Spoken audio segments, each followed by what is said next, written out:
Buenas noches, doy la bienvenida a la profesora Daisy Viviana García Calderón.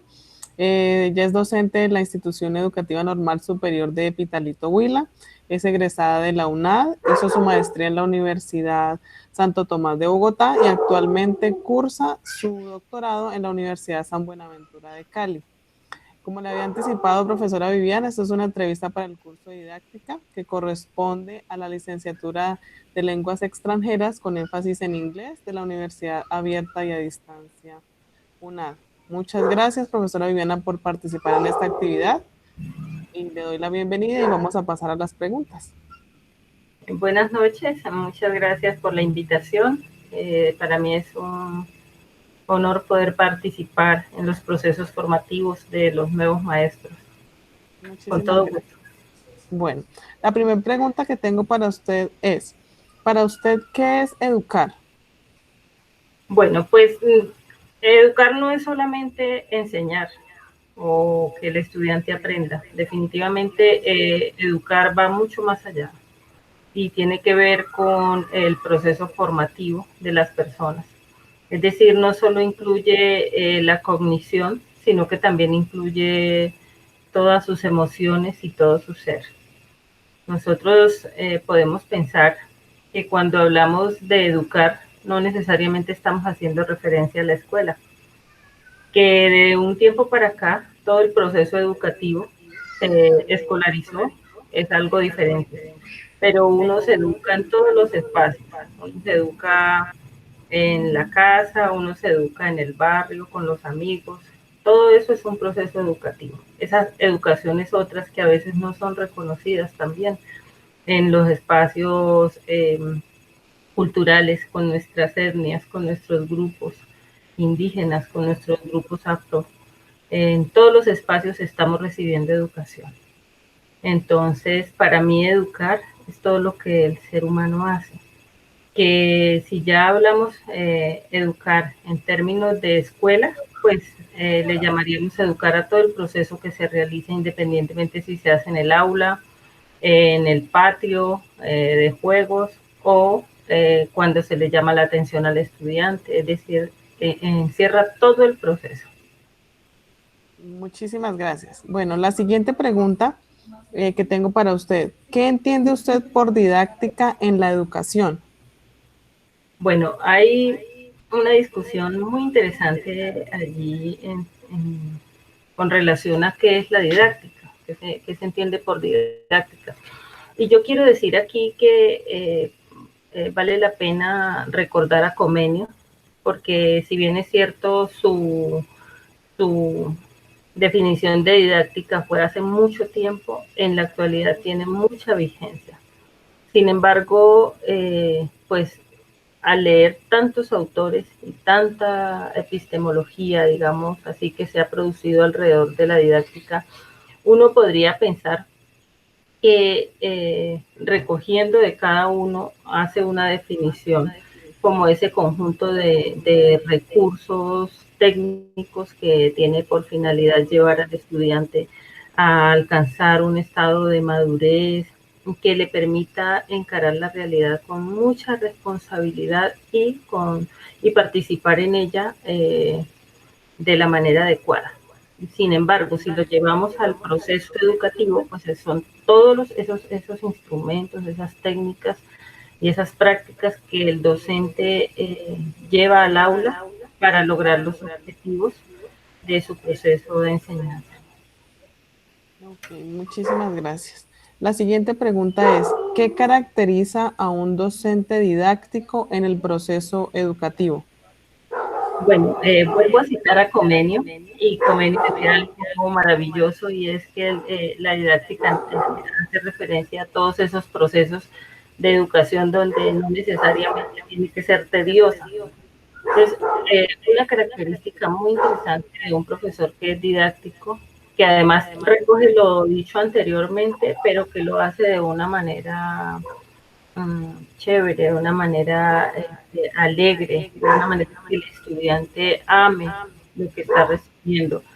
Um, Como diría, creo que dice la seducación, poder seducir al estudiante también con la educación, con todas esas técnicas y esas herramientas que yo llevo al aula para que el conocimiento le llegue de la manera adecuada. Entonces yo pensaría que una de las características de un maestro didáctico es que pueda seducir a sus estudiantes con todo lo que prepara, con todo lo que lleva para acercarlo al conocimiento.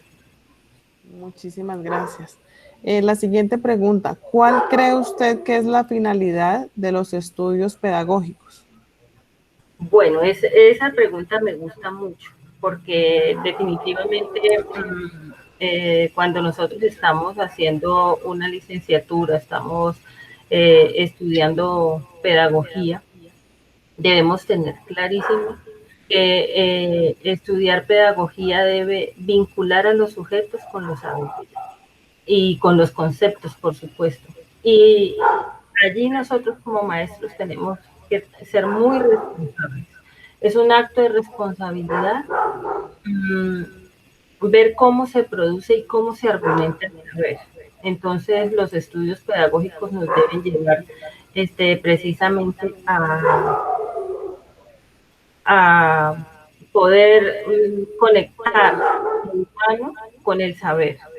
Esa pedagogía no es solamente la forma como hacemos las cosas, como nos acercamos al conocimiento, sino este conocimiento que genera en el otro, que le gatilla, que le produce.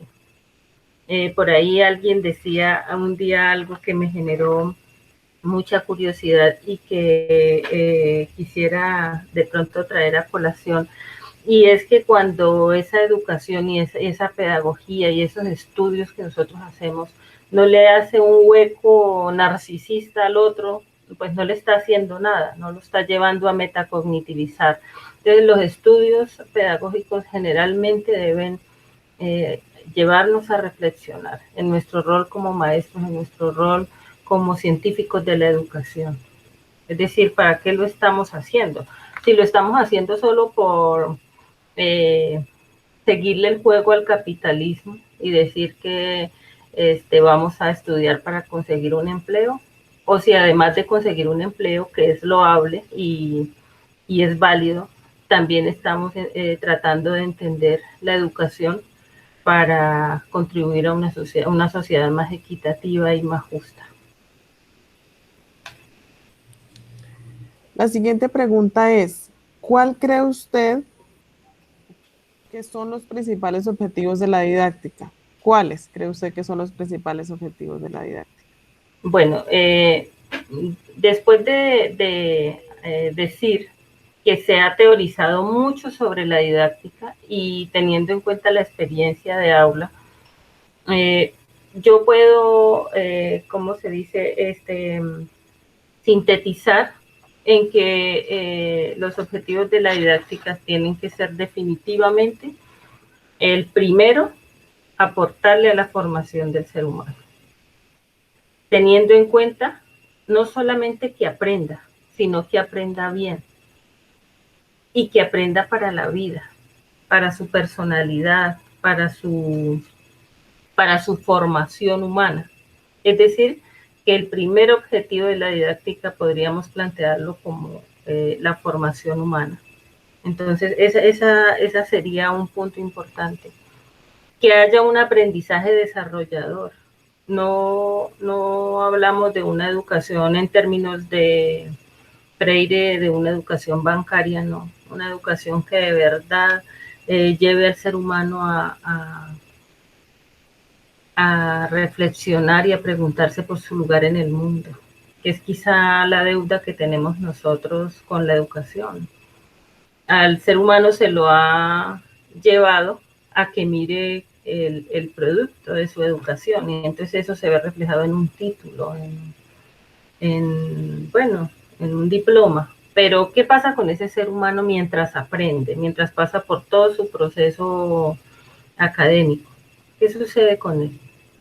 ¿Hasta qué punto este ser humano de verdad encontró sentido para su vida. Entonces, debe ser también algo desarrollador. Debe contribuir no solamente a formar los conocimientos del ser humano, sino su personalidad, su sentido de vida, sus emociones, es decir, todo lo que lo hace más humano.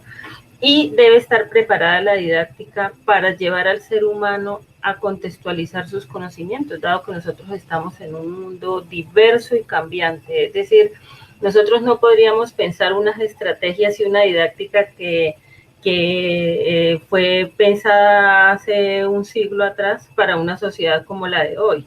Máxime en este año 2020 que nos está enseñando que precisamente el mundo puede cambiar, y esta es la fecha que muchos maestros están negados a cambiar sus procesos didácticos en el aula, y no logran entender que la pandemia nos ha llevado a repensar el mundo, a resignificarlo, y por ende la educación tiene que repensarse y resignificarse porque estamos conversando con otras circunstancias, y por qué no decirlo, con otros seres humanos, y muy seguramente no volveremos a hablar con los seres humanos que habían antes del 2020, porque hasta nosotros, los maestros, hemos cambiado.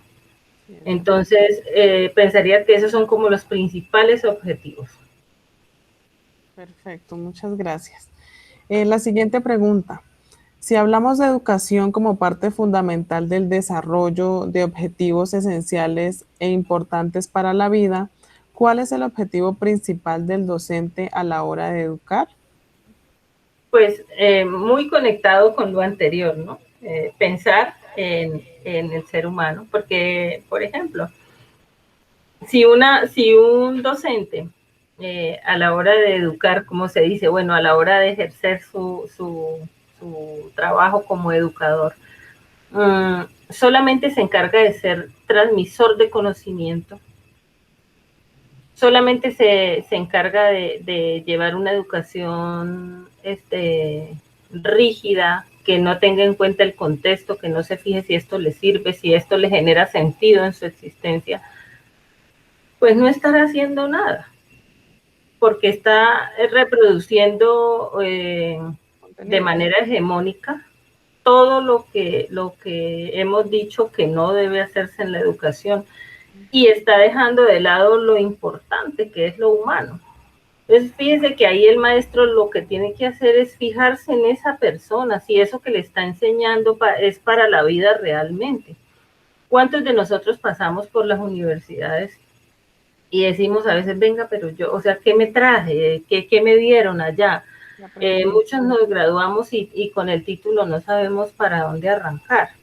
Entonces, allí cabe preguntarse si esa educación realmente estaba siendo significativa y estaba teniendo sentido en la vida de ese ser humano, o si simplemente fue y recibió contenido y salió con un título, que suele pasar muy seguido. Muchas personas pasan por la universidad, pero la universidad no pasa por la vida de ellos y no transforma, no hace nada. Es decir, en eso los educadores tenemos que tener una gran responsabilidad. ¿Qué estamos haciendo y cómo estamos haciendo que la educación pase por la vida de las personas? Muchas gracias. Como docente en su carácter instructivo, ¿cuáles son los propósitos en los que debe trabajar el estudiante para alcanzar sus metas u objetivos? Bueno, no comprendo muy bien la pregunta, pero quizá lo que desean preguntar es cuando está el docente en proceso de formación. Creería yo que va encaminado a los docentes en formación. Uh-huh. Entonces, teniendo en cuenta que lo que intentan preguntar es es decir, ¿qué debe tener un docente? O en qué cosas debe trabajar para alcanzar sus metas. Yo trabajo en una institución educativa normal, formadora de maestros, y debo decir que para que los docentes alcancen sus objetivos y sus metas, deben permitirse o deben revestirse, digamos, de pedagogía, de educación. Muchas veces uno como maestro ve la pedagogía allá como algo que me están enseñando, como algo que estoy aprendiendo o como algo para ejercer, pero esa pedagogía hace sentido en mi vida, me toca como ser humano, porque es que yo no puedo decir aquí soy maestro y allá me voy y allá soy otro ser humano. La pedagogía debe también hacer sentido en la vida de nosotros. Entonces debemos revestirnos de ese conocimiento, de esa didáctica, para alcanzar los propósitos en una persona que está formándose para maestro, debe trabajar en sí mismo. Entonces, por ejemplo, una persona que se está formando para maestro, pero le da pereza leer los libros que les dejan en la universidad, pues no tiene sentido. ¿Cómo le va a exigir luego con qué autoridad va a llegar al aula de clase a exigir a un estudiante que estudie cuando en su proceso formativo dejó vacíos enormes porque no abría el libro sino para contar cuántas páginas había? O leía la introducción para que no lo corcharan en la clase. Entonces, es revestirse también de pedagogía y entender que para poder tener la autoridad y hablar del tema es necesario conversar con el texto y conversar con los autores que ya hicieron carrera en esos temas. Okay, muchas gracias. La siguiente pregunta, ¿cuál es la relación que debe tener la didáctica a la hora de enseñarle a un estudiante? Bueno, está un poco confusa y creo que ya la he respondido en preguntas anteriores, pero yo creo que para no dejar de lado a quien haya hecho la pregunta, porque todas las preguntas son válidas y merecen respuesta, a la hora de enseñarle a un estudiante, tenga en cuenta que está tratando con un ser humano y no con un número más. No es el número 45 de su salón, no es el número 3, no es el número 1, es un ser humano. Entonces, siempre que lleve una técnica, una práctica, un instrumento nuevo, algo que va a servirle como elemento didáctico en el aula, piense que no todos los seres humanos son iguales, que todos tienen formas distintas de aprender. Entonces, no vamos a hacer, a medir o a enseñar con la misma tabla, con el mismo rasero a medir a todo el mundo. Siempre piense que la didáctica debe ser precisamente algo muy dinámico, que se acerque a los seres humanos en sus diferencias también. Sus ritmos de aprendizaje, ¿no? Exactamente, ritmos de aprendizaje, formas de concebir el mundo. De hecho, las cosmogonías de los estudiantes son absolutamente distintas porque vienen de familias distintas, de etnias, de culturas distintas. Por algo dicen que nosotros los colombianos somos pluriétnicos, entonces tener en cuenta que no podemos llegar a construir un instrumento, planear una clase y decir, bueno, allá llego con esto y a todos les va a pegar bien. No, siempre que sus estrategias didácticas ustedes las organicen o las planeen, piensen en que hay una diversidad de estudiantes en sus aulas. Muchas gracias. La siguiente pregunta, ¿cuál es la finalidad de la educación y qué características debe tener el especialista que educa? Bueno, esa es una pregunta retadora. Yo tengo algunas posturas un tanto críticas, digámoslo así, alrededor de la finalidad de la educación. Nosotros pensamos que la escuela fue creada para educarnos, pero si nosotros nos remontamos a la historia de la escuela, por allá siglo XVII, sabemos que la escuela recogió todo el proceso educativo de los seres humanos como una forma hegemónica de controlarnos.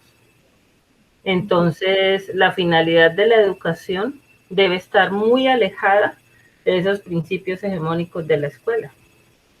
Entonces uno diría, bueno, si la finalidad de la educación es emancipar, acercar al ser humano a un estado de menos ignorancia, digámoslo así, ¿Será que la escuela lo está haciendo? ¿Será que cuando hay una formación desde un currículo impuesto por el Estado, estamos haciendo un proceso emancipador o estamos reproduciendo lo mismo que hace en varios siglos, donde hacemos que el ser humano se domestique, se agache, no critique, haga caso, que para eso fue creada la escuela. En la historia conocemos eso. Entonces, desde mi postura y desde mis procesos formativos, y lo digo con toda honestidad, una persona que esté formando estudiantes debe primero tener una postura crítica y reflexiva. Es decir, porque el profesor, una cosa es lo que enseña, otra cosa es lo que dice que enseña y otra muy diferente es lo que aprenden los estudiantes. Entonces, ser muy consciente y mantener en constante vigilancia epistemológica sobre su enseñar y sobre su hacer. No podríamos nosotros pensar en un maestro que no lee, que no se cuestiona, que creó sus clases desde hace 20 años y las vive reproduciendo generación tras generación sin ni siquiera pensar si lo está haciendo bien o no. En los cambios que la misma sociedad trae. Sí, claro, los mismos estudiantes. No son las mismas generaciones ahora que antes. Entonces, quizá el que enseña debe ser alguien dinámico, alguien innovador, alguien disciplinado, creativo, juicioso en sus procesos y ante todo, muy humano. Muy humano. Totalmente de acuerdo. Continuamos. Bueno, tenemos aquí una pregunta. ¿Cuáles son los pasos que el docente realiza para planear su clase? Bueno, pensar la clase como una receta de cocina, allí estamos equivocados. La clase, si bien es cierto, tiene un cuerpo, que es el tema, el objetivo, luego pues que los conocimientos previos, que el desarrollo, que la evaluación. Nosotros sabemos que no se puede dar como una receta. Entonces hágalo aquí, hágalo allá. No, cada maestro tiene sus estrategias para hacerlo. Y a veces no depende ni siquiera del maestro. Es más, no debería depender del maestro, debe depender del grupo de estudiantes, de las maneras como ellos tienen de acercarse al conocimiento. Ese sería el ideal y eso sería lo justo. No traer un molde en el cual encasillarlos, sino poder conocerlos y pensar cómo hago para que eso que ellos son y eso que ellos traen, porque los otros saberes también son importantes. Es decir, los saberes que los niños traen desde sus hogares. Yo sí quisiera decir, con todo respeto por las personas que se han desgastado haciendo libros acerca de cómo planear una clase, yo sí quiero decir que si bien es cierto, hay que tener en cuenta unos puntos, unas etapas, unos momentos de la clase, que eso no se convierta en camisa de fuerza, como el orden de las sillas, es decir, que tienen que ser todos en filita y el profesor en la parte de adelante. Desde ahí la planeación de la clase empieza a tomar sentido. Entonces, si uno continúa de manera vertical, creyéndose el más importante y el dueño del saber y se ubica allá arriba en ese puesto que han construido en las aulas donde el profesor se hace más alto que los estudiantes, pues así mismo va también a planear su clase y a entregar el conocimiento desde una posición privilegiada como dueño del saber. Ojalá que así no sea.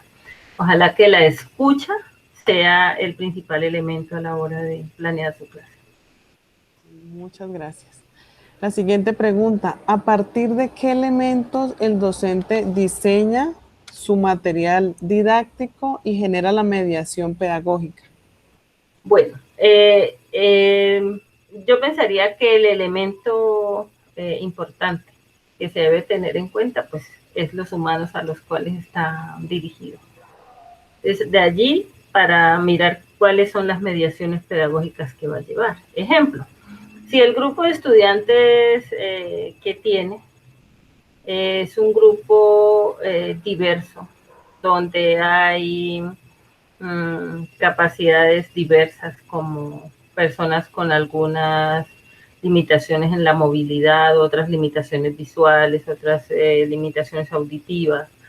Y la mediación pedagógica tiene que ver con, no sé, con ejemplo, algo, un video, para mirar un video, pero algunos no escuchan, otros no ven. Es lo primero que tiene que tener en cuenta es el grupo al que va dirigido. Porque si no pasa como las políticas públicas de Colombia, que son planeadas en el escritorio allá en el ministerio y cuando las traen a los contextos no sirven para nada porque no tuvieron en cuenta a quién iban dirigidas. Tal cual. Así es. Bueno, siguiente pregunta. ¿Qué importancia tiene la didáctica en el proceso de innovación, especialmente para la asignatura que acompaña? Bueno, es supremamente importante porque la didáctica, como lo decía anteriormente, es ese conjunto de recursos que yo, de recursos técnicos que yo llevo al aula con la finalidad de dirigir pues el aprendizaje y de llevar al estudiante a alcanzar las metas, ¿no? Entonces, si yo, por ejemplo, en este momento de la historia, con todo lo que la tecnología nos ha enseñado, yo no tengo la capacidad, por ejemplo, de acudir a ella para innovar con aplicaciones, con elementos, con recursos tecnológicos, no solamente los que me provee la institución, sino los que también los estudiantes son capaces de hacer, porque allí hay una cuestión importantísima y es cómo yo también como maestro me veo obligado a innovar para alcanzar los conocimientos que los estudiantes tienen en tecnología, por ejemplo. Allí ha sucedido una cosa importantísima. Un día estábamos haciendo una actividad y un estudiante dijo, hagámosla en Kahoot. Y yo, ¿Kahoot? Pues Kahoot tuve que empezar a mirar de qué se trataba. Y miren cómo ese Kahoot se ha convertido en un elemento para el aula importantísimo. Desde allí hacemos evaluaciones, hacemos ejercicios de aprendizaje, cada cual en su celular. Es decir, no tenemos que criticar al estudiante, venga, porque está sacando su celular, sino al contrario, su celular se convirtió en una herramienta maravillosa para trabajar en clase. Entonces, la didáctica tiene que ver precisamente con esa flexibilidad también de tomar los elementos que nos ayuden a alcanzar las metas e innovar, no solamente la cuerda y esas cositas que nos llevaban en las épocas de nosotros. Ahora con lo que hay en el medio, contextualicémonos, miremos y hablemos el lenguaje también de los estudiantes. De lo contrario sería supremamente tedioso para ellos. No, y ahora los niños y niñas desde temprana edad ya tienen sus herramientas tecnológicas y las manejan mejor ¿Sí? mejor que los adultos. Eso nos han enseñado, por ejemplo, en el colegio. Bueno, puede que hayan áreas donde nos hemos dado cuenta ahora con los noticieros, donde hay estudiantes que no tienen los elementos. Pero en el caso mío, en el colegio los estudiantes llevan celulares de alta gama mejor que cualquier miembro del colegio. Entonces ellos a veces son los que nos comparten los datos, ellos son los que nos dicen, mire, por aquí, por allá, y el celular de uno se queda obsoleto al lado del de ellos. Entonces es importante poder acudir, si están esas herramientas, pues utilizarlas también, sin por ese motivo sentir que nosotros estamos cediendo el papel de docentes. No, el estudiante puede participar y qué chévere que lo haga. Uno aprende mucho. Exacto, en un nivel de horizontalidad donde uno reconozca que él tiene también la razón. Chévere. Es verdad, muy importante. Bueno, la siguiente pregunta. ¿Cuál cree usted que debe ser el objetivo principal de utilizar elementos pedagógicos? Pues, bueno, yo pensaría que ya hemos hablado del tema, pero reitero lo que dije antes, todas las preguntas son válidas, pero miren, si la educación no tiene esos elementos pedagógicos, teniendo en cuenta que está hablando de elementos pedagógicos como todas las ayudas que uno lleva para el tema educativo. ¿Qué sería de la educación? Bueno, ahora, si yo tomo la pregunta de otra manera, porque como decíamos, educación es todo lo que pasa con el ser humano. Entonces, si yo digo, bueno, si educación es todo lo que pasa con el ser humano en la calle, en el barrio, en la iglesia, y ya acudimos a la pedagogía para organizar esa educación, pues genial poder acudir a ese conocimiento organizado para entregarle al niño o a la niña los conocimientos de tal forma que podamos entender cómo aprende de acuerdo a su ciclo vital, de qué manera le podemos llegar adecuadamente, poder entender todo lo que sucede en el aula desde la pedagogía. No obstante, sabemos que la pedagogía no está inocente del todo porque pues los que han hecho los estudios pedagógicos también han estado vinculados al sistema hegemónico que intenta dominarnos desde el saber. Entonces es necesario pues vigilar constantemente cuáles son nuestras prácticas pedagógicas. Si en nuestras prácticas pedagógicas estamos haciendo algo para en realidad llevar al estudiante a tener un pensamiento crítico y reflexivo, o estamos contribuyendo a que ese estudiante cada vez sea un dominado más que le haga caso a los juegos del sistema dominante. Perfecto. Bueno, siguiente pregunta. ¿Cree usted que la solución del problema de la formación de las nuevas generaciones se tiene que alcanzar durante el proceso docente educativo? No necesariamente, es una parte, porque la formación de las nuevas generaciones no solo ocurre en el aula. De hecho, debe haber un compromiso de todos, debe haber un compromiso de todos los actores que en esa formación participan. Por ejemplo, los medios de comunicación, las redes sociales. De hecho, la escuela se está quedando chiquita al lado de otros actores formativos como son redes sociales. Nosotros debemos pensarnos muy bien como escuela si en realidad estamos haciendo lo que deberíamos hacer para enamorar al estudiante de tal forma que nos crea más a nosotros que a otros actores educativos. Y también está la familia, ¿no? Están otros espacios, la misma iglesia, que antes era como una tía materna, digámoslo así, en el tema educativo y ahora se convirtió en una prima lejana, porque hasta los estudiantes ya esa parte como que no están creyendo tanto en ciertos discursos. Entonces, por eso es la obligación de nosotros pensar el papel que estamos jugando en ese proceso educativo, si en realidad vale la pena seguir con el mismo discurso o ya llegó la hora de cambiar el discurso trasnochado por un discurso más innovador y más potente, más fresco. Bueno, muy bien. Bueno, y tenemos aquí la última pregunta. Dice, la primera ley de la didáctica establece que los objetivos constituyen la categoría rectora del proceso docente educativo, o sea, la relación entre la escuela y la vida. ¿Está de acuerdo en que la sociedad garantiza y justifica la existencia de la escuela como institución social en tanto ésta resuelva los problemas a la sociedad? Pues bueno, vuelvo a decir que yo tomo distancia un poco de que la escuela pueda resolver los problemas de la sociedad. Y menos la escuela como está en este momento.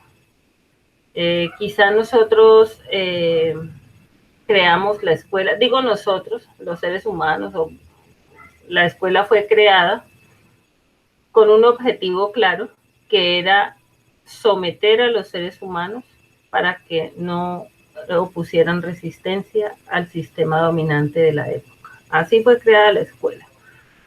Mi pregunta quizá es, ¿ha cambiado? ¿El objetivo para el cual fue creada la escuela ha cambiado? ¿O seguimos siendo adoctrinados a través del currículo, a través de los contenidos, a través de las cartillas santillanas que llegan a las escuelas? Entonces, yo no sé hasta qué punto la escuela esté resolviendo los problemas de la sociedad. Nosotros quizá lo estemos pensando así, y algún padre de familia dirá, bueno, yo lo voy a enviar allá para garantizarle la educación y para resolver un problema porque pues mi hijo va a ser educado y va a tener trabajo y bueno, no sé cuántas cosas más.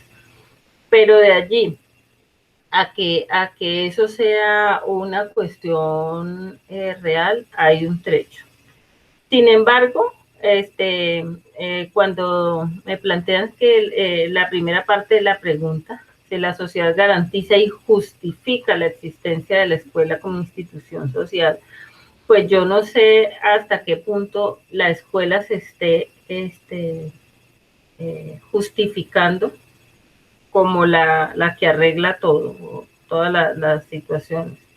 Eh, yo no sé el Estado, cuando intenta formar a sus ciudadanos, si esté justificando desde allí, pero si lo está justificando, por lo menos en Colombia no lo está logrando, en Latinoamérica no lo está logrando, porque si ustedes piensan como estudiantes en nuestra sociedad latinoamericana, miren cómo está, por ejemplo, la delincuencia. Casi que las cifras más altas están en jóvenes en edad escolar. Escolar, llamémoslo hasta 11, ¿no? Entonces, miren nomás, si la escuela solucionara los problemas de la sociedad, ¿por qué tanto desempleo? Es decir, si pensamos la escolaridad hasta el nivel secundaria, es decir, por más que uno haga una universidad y luego se especialice y haga otras cosas, el Estado no le está garantizando con eso un trabajo, un empleo. Es verdad. Entonces, habría que pensar, discúlpame un segundo, habría que pensar si en realidad la escuela soluciona esas cosas. Ahora, una última cosita antes de dejar de intervenir, que es que esta parte me emociona mucho. ¿Qué está haciendo la escuela en la dimensión emocional del ser humano? O sea, ¿será que sí está educando las emociones del ser humano? Que es una parte hasta olvidada, podríamos decirlo. Hace poco se empezó a hablar de la parte emocional, porque antes no importaba lo que pasara con ese ser humano. Nos daban fuerte en la escuela con varas de guayabo, las monjas. Entonces, Sí. fíjense que yo no veo la escuela como la que resuelva, que quizá lo estén justificando desde allí, sí, pero las personas que no estamos eh, tan alejados de la formación, sí debemos preguntarnos, ¿sí será que la escuela está aportando en algo para la comunidad en sí, para el ciudadano de a pie, o está aportando para los que para el sistema dominante, para los que están de alguna manera manejando el mundo? Entonces, esa es una pregunta que daría para una conversación muy agradable a la luz de un café. Sí, totalmente de acuerdo. Ahora que mencionaba el tema de que uno como estudiante, por ejemplo, en la universidad, termina la carrera y lo que aspira es conseguir empleo de una vez. Y uno ve muchas personas en otro tipo de trabajos, como taxistas, o sea, ningún trabajo es deshonra, pero ve uno personas con muchos estudios haciendo otras cosas porque sencillamente el Estado no proporciona que uno estudie y que tenga, apenas sale un empleo. Es bastante complicado. Sí, aparte que estudiar en Colombia cuesta un ojo de la cara. Es terrible cómo debe uno sacrificar otras cosas para poder tener acceso a la educación. La educación. Eh, de verdad que para ustedes que están en proceso formativo, bueno, yo también estoy en proceso formativo, entonces, para nosotros los que estamos en procesos formativos en el campo educativo, debemos en realidad colocarnos en el centro de la paradoja. Hasta qué punto nosotros como educadores estamos desdoblándonos un poco para mirar hacia adentro la educación y decir, bueno, estoy estudiando para qué, eh, qué quiero hacer con esto que estoy adelantando. quiero graduarme, tener un título y tener trabajo, o quiero en realidad repensar la sociedad desde otras perspectivas, desde otras miradas. Y si muchos pensamos desde allí, habrán muchas miradas sobre el fenómeno educativo que ya está adoleciendo de cambios urgentes Sí, en favor de la sociedad. claro que sí. Bueno, profesora Viviana, próxima doctora, muchísimas gracias ¿Sí por la será? participación, por acompañarnos el día de hoy. Espero pronto podernos dar un fuerte abrazo y compartir ese café para hablar de esas experiencias. Así será. Muchas gracias a usted, a su grupo, un saludo especial. Continúen así de pilosos, formándose, y ojalá podamos hacer tertulia muy pronto en su universidad, que también es la mía, donde orgullosamente me formé. Claro Un que sí. abrazo en la distancia y gracias por la invitación. Muchísimas gracias. Bendiciones. Amén.